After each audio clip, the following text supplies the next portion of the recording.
Yesterday, we went to the Rupertsberg on the Hildegard Way. Rupertsberg is another one of those thin spaces where Hildegard spent many years.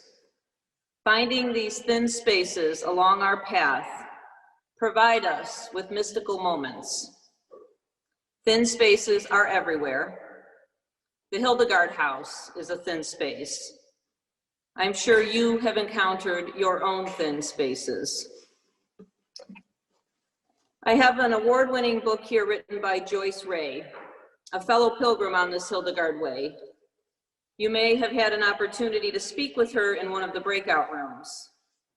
Her book, Feathers and Trumpets, tells the story of St. Hildegard for younger readers, though I have to admit I have enjoyed reading it myself. In her chapter on Rupertsberg, she wrote, "But another vision began to appear. A desolate hill capped with stone rubble and ruins. A wide river rushing by. Hildegard saw walls and gables rising above a crypt. Two towers appeared and disappeared. Each image faded as quickly as it came, and no words told her the meaning of what she saw."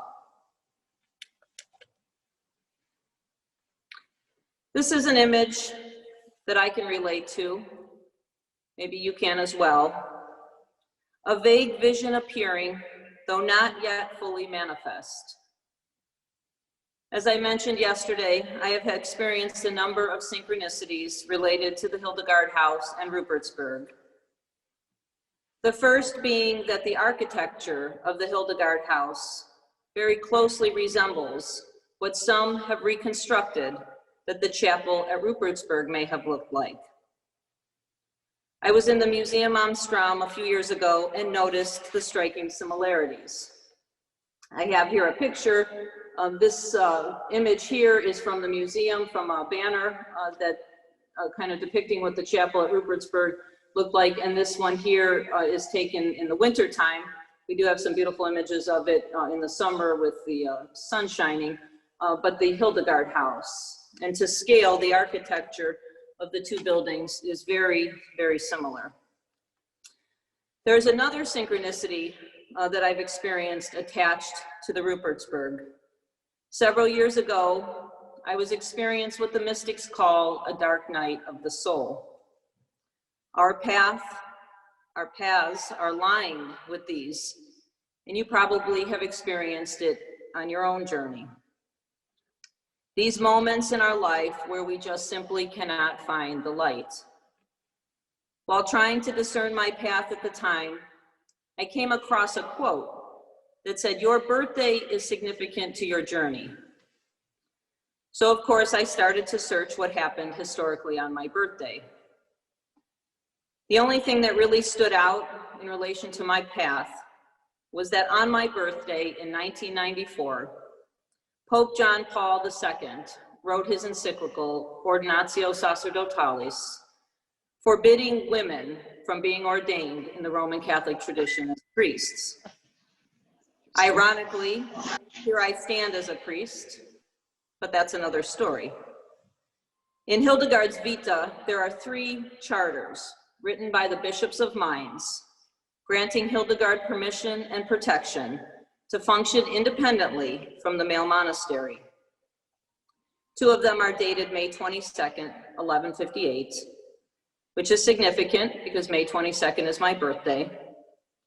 And to make this experience even more ironic, the first one is dated on my dad's birthday 6 years earlier, and my dad died when I was 6 years old. These are the signs, the breadcrumbs, if you will, that I believe are left along our trail to keep us motivated, to keep forging forward. Whenever I am feeling discouraged or overwhelmed by the tumultuous road ahead of me, I revisit these signs to remind me that I am on the path that I have been created to walk. I am not unique. Hildegard was not unique. I am simply awake. These synchronicities or divine signs guide each one of us. and Hildegard believed very strongly in this divine order. At the end of 2018, I found myself at a place on my journey where I had to make a decision that would not only change my life, but the lives of everyone I am in relationship with, including my family. Following my decision, I took a 9-month sabbatical, a period of gestation, back in the darkness, but trusting that the seeds of something new had been sown and would come to fruition. When I went on sabbatical, I posted a banner in the front of the church building with a quote from Hildegard. "Thus am I, a feather on the breath of God." Attempting to be feather-like, I boarded a plane and headed to Germany, again, alone, to discern the path God was calling me on. One morning, about halfway through my pilgrimage, I crossed over the Rhine River from Rudesheim or Eibingen to Bingen to go to Rupertsberg. I was setting out to walk to Ingelheim that day, a place where Hildegard had met with the Emperor Barbarossa. And I wanted to start at Rupertsberg and spend some time in prayer there. I was feeling depressed and just felt like walking. I felt a little like Forrest Gump, not really sure why. I just needed to walk. As I exited the ferry and stepped out onto the sidewalk, there was a green feather on the ground. I couldn't believe it. A white feather would have been a sign in and of itself, but a green feather was extraordinary. I knew without doubt it was a sign from Hildegard that she was walking with me as I wandered aimlessly through the Rhine Valley, searching for direction, affirming my decision to let go and allow God to be in control. These moments along our journey are scary as hell, but in my experience, they are always grace-filled. When I returned home, one of my oldest friends, the godmother of my youngest daughter, who is now 18 years old and in college, called me and said, "I saw the sign in front of the church. Look, Shan, you know I love you, but don't you think you're taking this feather on the breath of God thing a bit too far?" I laughed and said, "Probably, but I can't turn back at this point. I walked through a door that no longer exists." And this is the journey of life. We can't turn back. We keep moving forward in spite of the obstacles and challenges. Hildegard knew this well. I imagine as she struggled through the difficult task of building Rupertsberg and bringing back to life Eibingen, there must have been days she wanted to turn back. She must have considered what it would be like to go back to the safety and security of the Dissy Bodenberg, where everything was provided for them. She spent several months of the last year of her life under an interdict, yet she continued to forge forward, never allowing fear to get in the way of her journey. I believe this is a lesson Hildegard shares with all of us while we're on this Hildegard way. Follow the light, even if it leads first into the darkness, as Carl Jung believed is necessary if we are on an authentic journey. Today in our pilgrimage, we will encounter the liturgical celebration of Hildegard's feast day, a glorious procession with her reliquary through the streets of Eibingen between the abbey and the parish church. So many pilgrims gathering to celebrate the life of this holy woman who really and truly lived as a feather on the breath of God, moving about, not by her own accord, but by the Spirit of God, Ruha, breath, blowing her about as she wills. We too are called to surrender and allow ourselves to be feathers on the breath of God. We are on a pilgrimage, not only to learn facts about St. Hildegard, though what we have been learning from our scholars and experts has been truly wonderful. But the end goal of a pilgrimage is to grow as individuals and as a community, to find the path that you are being called to walk. Maybe you are already on it and are in need of encouragement to keep moving forward. Or maybe at this time you are lost in a dark night and searching for your divinely ordered path. Wherever you are at, may this pilgrimage be a reminder that Hildegard is walking the journey with you. As we prepare to head out on our journey today, take a moment to ask yourself, how has the information I've learned so far in these past 10 days about St. Hildegard and the Hildegard Way inspired me to be more creative, to step outside the box, to learn more, or to see the world through a new lens? In what ways has this pilgrimage helped me to grow? And so as we begin, we pray, as we do each day, for God to bless us. And so we pray. Good and loving God, as we continue on this pilgrimage, this journey we call life, we give you thanks for sending St. Hildegard of Bingen to walk with us, to guide us. We thank you for all of the experts and the scholars and the artists and the creative forces you have sent to guide us along the way. And we pray we will emerge from this pilgrimage transformed and renewed in every way, most particularly in Veritas. We ask all of this in your holy name. Amen. We will now watch a video from the Hildegard Way.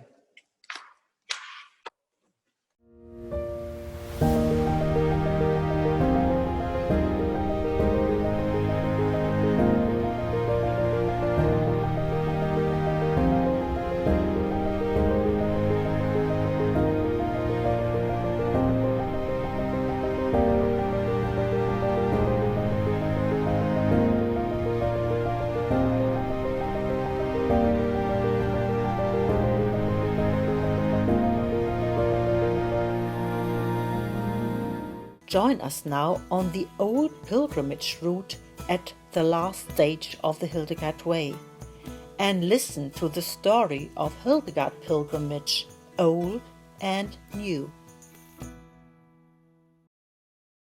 Well, actually, we've kind of are already on halfway from Disi-Bodenberg to Bingen. And this is the land of Dahlburg Castle, one of the castles that has been destroyed. And we are approaching Sparbrücken, which is one of the two real pilgrimage churches on the Hildegard Way. One is Sparbrücken and the next one is really in Eibingen. So it is an old pilgrimage route to go here.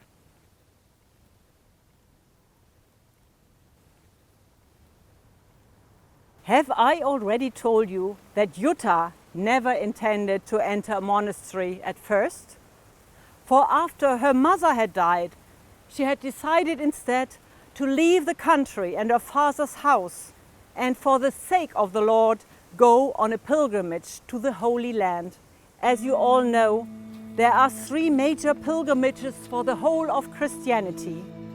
The pilgrimage to Jerusalem, in order to walk in the steps of Christ, the Lord. To Rome, in order to visit the grave of the Apostle Peter. And to Santiago de Compostela, in order to visit the grave of the Lord's brother James. In her time, Jutta's great-grandmother had died on her way to Santiago, just like many pilgrims who did not return alive after a year-long pilgrimage. And the Crusaders had brought much news from the holy city of Jerusalem from their crusade in 1096. Jutta's brother Meginhard also know about the bloody crusades against the Jews in the cities of Mainz, Speyer and Worms in the same year. Because he found that he could not bear the absence of his sister, he endeavored to hinder the pilgrimage of his sister. He financed instead the building of a women's cell in the newly founded Benedictine Disi-Bodenberg monastery. And he convinced his sister, by then age 20, to enter there as a new magistra. Well, this was together with me, who was 14 years of age by then. Besides the major pilgrimages, there were also many smaller pilgrimage paths in our country. People went to see the miraculous images and the relics of saints in churches and monasteries. In 1164, the Emperor Barbarossa and Archbishop Reinald of Dassel brought the most precious relics of the three holy kings, the Magi, from Milano in Italy to Cologne. Later, in my Rupertsberg Abbey, there was a miraculous image of the Holy Virgin Mary to which people streamed. Well, for myself, I have not been on a pilgrimage to the Holy Land, yet within the Empire I had a far-reaching correspondence, and finally I have traveled a great deal in order to proclaim the word of the Lord. Known as a trumpet of God, even as a poor, fearful little female, I was urged to speak to clergymen, doctors, and other scholars in important places. Thus, I traveled along the river Main to monastic communities in Mainz, Wertheim, Würzburg, Kitzingen, Ebrach, and Bamberg. Along the river Mosel, I traveled southwards to Lothringen, to Metz and Kauftal, and have been preaching publicly in the cathedral town of Trier. Along the Rhine, I came to Boppard, Andernach, Siegburg, and Cologne up to Verden. And finally, I traveled along the river Neckar to Swabia, where I have visited Rodenkirchen, Maulbronn, Hirsau, Kirchheim, and Zwiefalten. A fresco in St. Hildegard's Abbey shows that shortly after Hildegard's death, a light appeared on heaven, which people understood to be a sign of her sainthood. Many other miracles were reported, and a growing stream of pilgrims came to her grave at Rupertsberg Monastery. Legend has it that the nuns began to feel disturbed by all these visitors and asked the bishop if he might order their deceased founder under obedience to work no more wonders. After this, the miracles ceased. For centuries, there was also a 13th century icon of Mary, a so-called Gnadenbild, at the Rupertsberg, of which we still have a copy. And in 1342, a group of 12 bishops at the Papal See in Avignon granted an indulgence of 40 days for every pilgrim who would come and pray here on high feast days.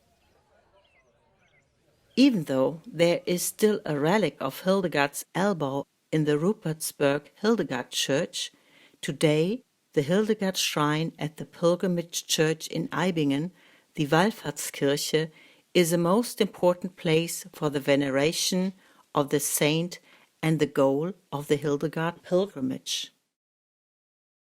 Join us now as Sister Hildegard welcomes the pilgrims at the saint's shrine and talks about the deeper meaning of pilgrimage. Ich freue mich, dass Sie hier angekommen sind auf Ihrem langen Weg mit der heiligen Hildegard. Wo sind Sie gekommen? Wo sind Sie angekommen? Das ist natürlich jetzt meine Sprache, aber ich bin davon überzeugt. An dem spirituellsten Ort auf der ganzen Welt der Kirche der Hildegard. Warum? Was ist hier? Ihr Schrein, Ihre Reliquien sind darin. Etwas von Ihrem Leib, Ihrem Körper, Ihr Haupt, Herz und Zunge als vertrocknete Organe, ein Gebeine, Haar. Das ist zu wenig. Sie ist vielmehr da mit Ihrem Geist, Ihrer Seele. Es kann gespürt werden. Kraft vom Himmel kann hier gespürt werden und es geschehen auch heute noch Heilungen, wenn Gott es will. Ja, und wenn wir jetzt hier sind, geht es um Begegnung. Es geht auch um Spüren und Wahrnehmen. Es geht darum, dass Sie sich berühren lassen von der Wirklichkeit, die schon in uns ist, von Gott selber. durch die Fürbitte Heiden Hildegard, ja.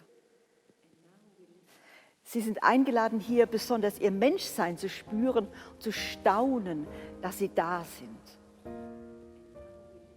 Weil wir Menschen immer auf dem Weg sind. Wir sind von unserer Menschennatur unterwegs. Das heißt Pilger.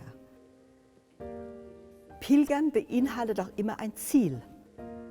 Aber Pilgern ist auch nicht leicht, es ist mit viel Mühe verbunden. Das macht was mit mir, meine Seele, meinem Geist, mit meinem Leib. Pilgern kann mir helfen, immer mehr mein Menschsein zu erkennen und dann dementsprechend auch zu leben. Wenn ich pilgere, kann ich allein pilgern oder auch mit anderen zusammen. Aber eine große Hilfe ist es auch, wenigstens stückweise, alleine zu gehen, um mich mehr zu spüren, ja, wahrzunehmen, mich berühren zu lassen von den Bäumen, von den Pflanzen, von den Wolken, von der Luft und letztlich meine Seele anrühren zu lassen von Gottes Gegenwart. Das schenkt mir Wandlung, Verwandlung auch. Denn wir sind ja alle auf dem Weg der Verwandlung. Letztlich, bis wir ganz fähig sind, die unfassbare Liebe Gottes zu schauen. I mean, the traditional understanding of pilgrimage is to go to a site where a saint is buried, to really want to go to the grave of Hildegard and kind of touch the relics or see them and get close to the saint. And the traditional 3 pilgrimage sites are Jerusalem, Rome and Santiago de Compostela.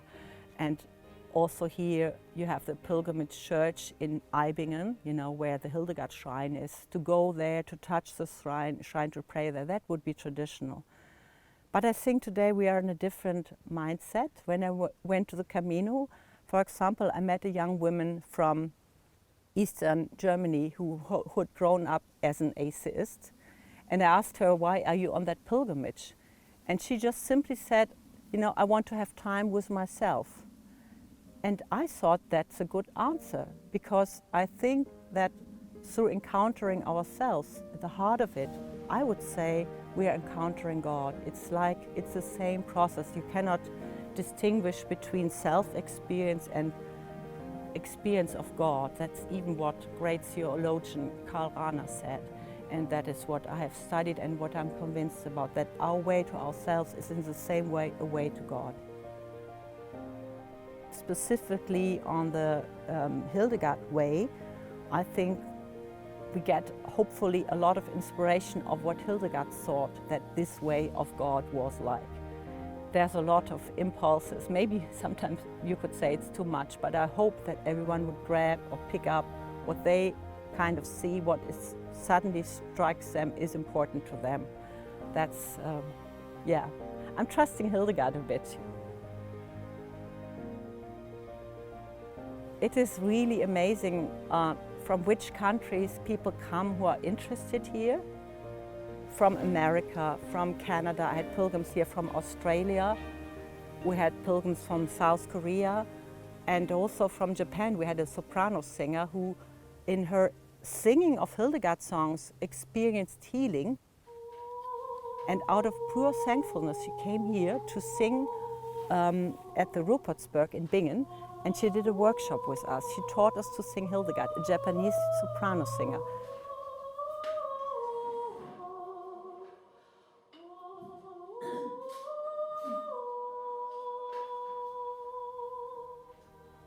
Also Brazil, South Africa, Ireland. Ireland, there's a big interest because Hildegard wrote a vita on an Irish saint. Saint Disibod was from Ireland. So there's so much interest all over the world on Hildegard, and people here are really surprised. This morning I was asked in our guest house, oh, where do you come from? And they couldn't believe that people from all these countries come here and are really just because of Hildegard. And not only because of the beautiful landscape, but really because of Hildegard. They're really surprised.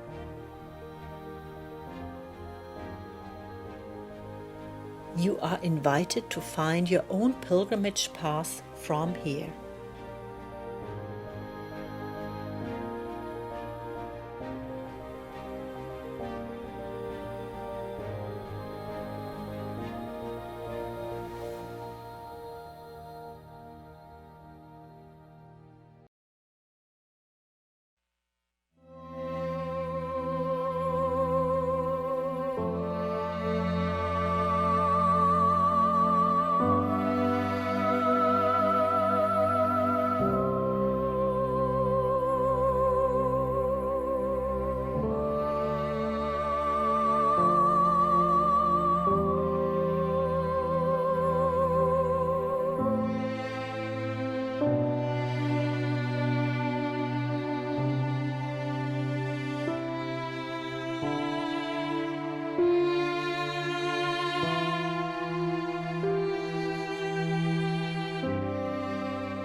am delighted to introduce Reverend Jae Hyun Kim.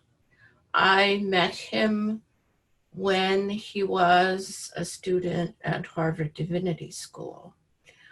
And he was very interested in studying the medieval Western tradition with people, scholars in the United States, and getting a different perspective. And he is, I would describe him as a ball of energy and enthusiasm and tireless worker. And he'll say something about my being his professor. So I won't tell about that. I'll say that, I'll let him do that. But he, after doing a master's degree at Harvard Divinity School, he went to Princeton Theological Seminary, which was a very nice setting for him because he was with his wife and 2 children, maybe a third child was born by then, and Princeton offered them, the seminary, a peaceful atmosphere, excellent scholars, a wonderful library, and a place to live that would accommodate his whole family. And that was perfect for him to keep them together because he's very dedicated to his family. And he studied there under Dr. Paul Roram, who was a specialist in medieval mysticism and the influence of the Eastern Church on Western mysticism. And he was very much then Jaehyun was very much at home at Princeton. And he wrote his dissertation on the theme of procession and return from God. That is, that we all come from God and return to God. And he focused on a 9th century scholar, John Scotus Eriugena, but he also included Hildegard because he couldn't give her up after he started studying her. And he wrote a wonderful dissertation. As he'll tell you, I was not on the committee. Princeton had a rule that if you're officially on a student's committee, then you have to be paid, which I did not want, and they did not have funding for. So he spoke of 2 academic mothers that he had, me and Ann Matter, who was now retired from the University of Pennsylvania School of Department of Religion. So he stayed in the United States all that time, but then he had to make a decision, as we're talking about decisions in our journey, and he decided to go back to Korea. He was very torn about that decision, but he went back, and he's now director of an Institute for Advanced Theological Studies, and he has published books by Koreans translated into English, and you'll see that in the film. And he has opened a healing center out in the countryside outside Seoul. And you'll be delighted to see what inspires that healing center and how he has brought and is bringing Hildegard to Korea.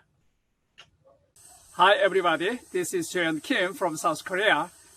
I spent 3 days this weekend at my farm, which is located 80 miles from Seoul to the east. We have the small lodge and cafe and seminar room and big barns back there and small library. I'm dreaming a kind of a healing center here for the people who need some help and consolation at this time. We have a academic center at Seoul. This is a farm and healing center at countryside. We spent 4 years since I came here and dreaming a kind of a healing center. We have a slogan just like this, good food and healthy mind and also sound spirituality.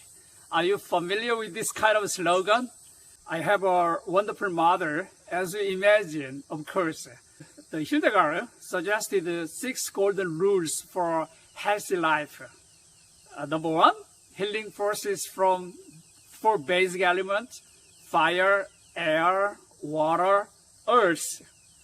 Sometimes it is perfectly represented in her own terms of viriditas, which means greenness, freshness of inner heart, and passion. Number 2 is curative value from proper food and drink. A lot of people, they are eating from some kind of a GMO food, but we need a proper food and drink. Number 3 is good exercise and rest. A lot of people are too much workaholic and they need really exercise and rest. Number 4 is sound sleeping and working. A lot of modern people, they lack the sleeping, sound sleeping. So we need a sleeping and working. Number 5, hot baths, which is eliminating the unhealthy things in our own body. Number 6, I like that number 6 element, the Christian virtues. As you know, Hildegard, in her own books, Liber Meritorum Vitae, she argues about 35 vices and virtues and how we humans have to struggle to make a balance between vice and virtues, and even to overcome the power of vices. We need training, exercise, meditation, and a lot of religious contemplation to develop the Christian virtues. In my farm, I really hope to kind of realize those 6 rules Hildegard suggested for a long time ago. Who am I? I'm a founder and president of KIACH. KIACH stands for Korean Institute for Advanced Theological Studies. It was founded in 2004, when I came to Korea, right after I got my PhD degree at Princeton Theological Seminary on medieval studies. The primary goal of my institute is to do research, edit, and publish a lot of original text on Korean Christianity from 18th centuries. There are really a lot of Catholic documents and Protestant documents still need to be studied by the professional scholars. So far, we've produced more than 160 volumes on various subjects on Korean Christianity. These books are published not only in Korean, but also in English, oftentimes in Chinese and also in Japanese. I'm also working and teaching on Western medieval studies. How did I become interested in Hildegard? For a long time ago, from 1997 to 1999, for 2 years, I studied at Harvard University Divinity School under the Professor Beverly Kinsley. A number of things I can enumerate how I got a lot of help from Professor Kinsley. She strengthened the language skills, what I need really, in English, not in Korean. She also introduced me to international scholarly meeting, including Kalamazoo Medieval Congress. And I took a lot of classes, probably every semester. I took 1 or 2 classes under Dr. Kinsley. And we studied the exposiciones of Hildegard, which means homilies. And later, she published the books. I took a class on medieval women and also medieval heretics, including Cathars and Cathar women. She also came down to Princeton, New Jersey for my doctoral dissertation defense. And of course, corrected by all the Latin, the quotations, and suggested a lot of things to improve my doctoral dissertation. During my academic journey, Hildegard has been always a very important pillar. For example, around her legacy, I furthered my study one Bernard of Clairvaux, the Bernard of Clairvaux, and others. And it was very useful to continue my studies and writings on Christian women, the mystics, from the early fathers to the present time. The Hildegard and her teachings always provided some useful perspective and ideas. What about Hildegard's studies in Korea? None of you people became interested in Hildegard recently.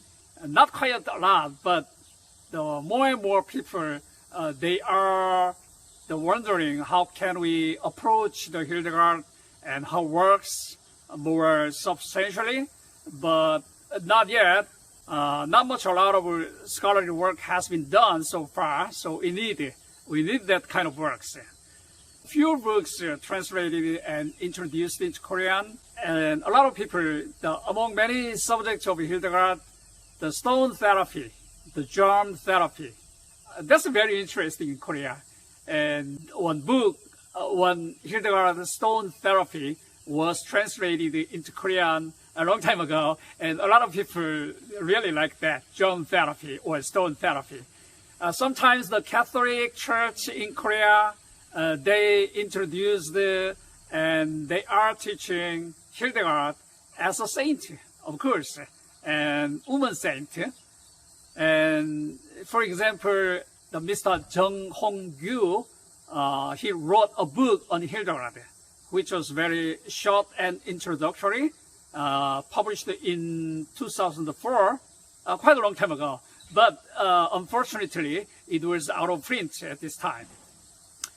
The book of Christian Peltman, that book was translated in Korean, but not any substantial text of Hildegard was translated so far, as long as I understand. Probably I think that the major works of Hildegard should be translated into Korean. Probably that kind of task, I think I can participate later. Why do Koreans need Hildegard? Recently, you can hear a lot of stories about Korea. For example, BTS at the Billboard chart, and also last year, Parasite, the movie Parasite at the Academy Award, which shows some aspect of a really dynamic cultural creativity and also very strong dynamic aspect of Korean society. That's right. And also in Korean Christianity, for last 100 years, we made a great development, and we made a kind of huge success story in church planting, church development, mission field, and including many other aspects. In Korean society too, we made a huge development. I dare to say revolutionary developments in terms of the world trade, IT, science. In these days, you can see how well the Korean government and Korean society did in time of COVID crisis. That kind of economic development and material richness, and also great success stories of church and Korean society. But at the same time, we are facing a lot of issues and problems. That is not just in Korean society, but around the world. We, the humans, global people, we are facing such a big problems. Also, Korean churches, they are facing moral issues, sexual issues, a lot of times financial issues, and also kind of the view of the society. I mean, how can we keep our balanced view of the society and the church? That is always a problem we are facing these days, especially. Considering this situation of Korean society, probably the writings and the Hildegard studies probably can provide a useful lens through which we can look at Korean society and Korean Christianity too. She was so attractive. She was so effective.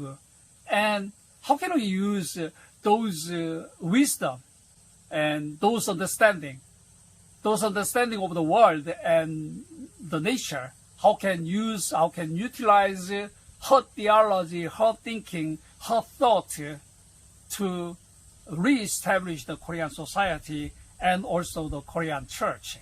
What I am doing now, as for the Hildegardian studies, I'm preparing a book which will be published pretty soon, sometime in October. I selected the small part of writings written by Hildegard, from scriptures to homilies. This is a sort of essential writings which show various aspects of Hildegard. I choose a part of each writings and translated into Korean, added a little bit explanation for each piece. You can think about the Penguin series. It's going to be a 200 pages long, a very compact, handy, and portable book.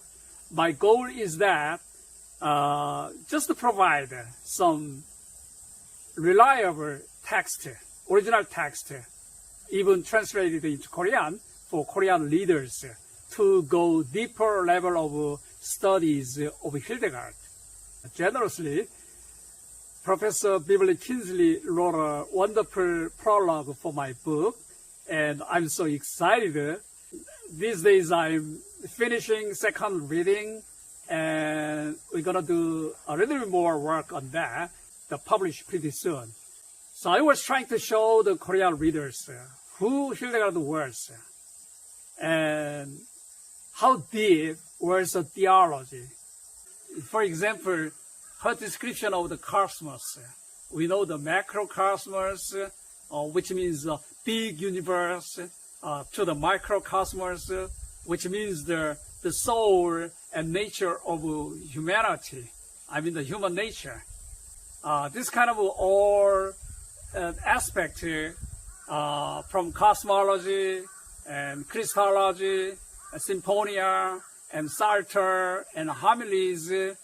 I try to Korean readers taste a little bit for each substantial works of Hildegard. I can explain and introduce all the stories, but I can provide a piece to make them taste a bit here and there and gather those tastes as a whole so that they can get a better understanding of Hildegard. In the future, what I'm expecting, this time it was my honor and privilege to take part in this kind of a wonderful Hildegard journey with the famous and diligent scholars around the world. It's my privilege, really. And sharing academic results and products, just like this time, with Western scholars and Korean also, and Asian scholars, will be a fantastic model.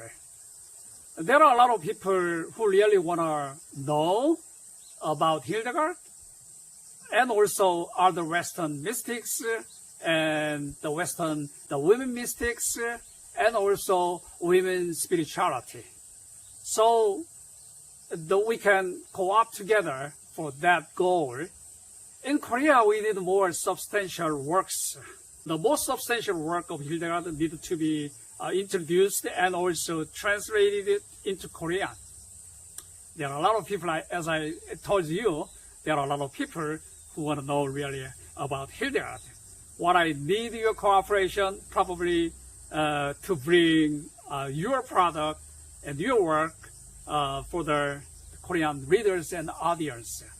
This is a good start for such a bridge and such a cooperation in the future.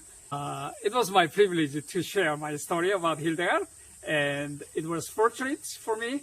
It was a great opportunity, even for me, to know your works and your longing and your loving of Hildegard. Thank you.